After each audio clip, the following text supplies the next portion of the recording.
Now, our next installment of You Heard It Here First, let's take a look at school lockdowns and the impact that they had on minority students in particular. Here's what the angle said starting over 2 years ago.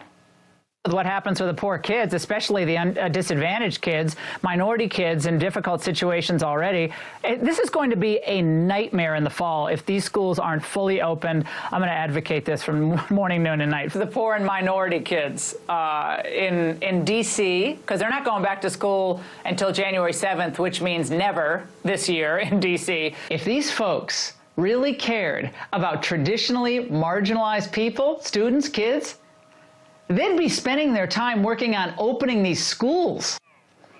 Well, now many are finally hearing the truth for the first time. In Washington, D.C., test scores plummeted for public school students across all grades, but math scores among Black and Hispanic students saw the most pronounced decline, from 21% to 9% for Black students and 31% to 17% for Hispanics.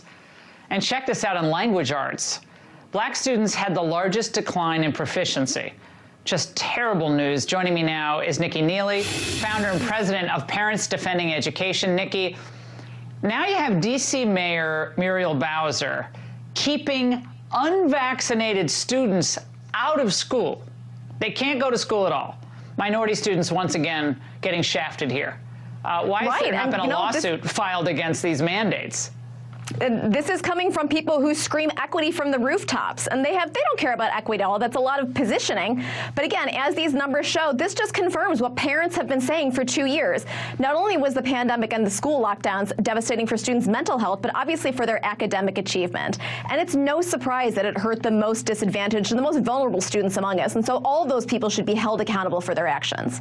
Yeah, Nikki, I'm so glad you raised the point of DEI, diversity, equity, inclusion. You know, the tolerant crowd, the crowd's most likely to scream racism, it's the art of projection. Their policies are racist. Their viewpoints, lowering the bar for kids who happen to be minorities, that's racist. Yet everybody else around them who doesn't agree, they claim they're racist. It's just appalling.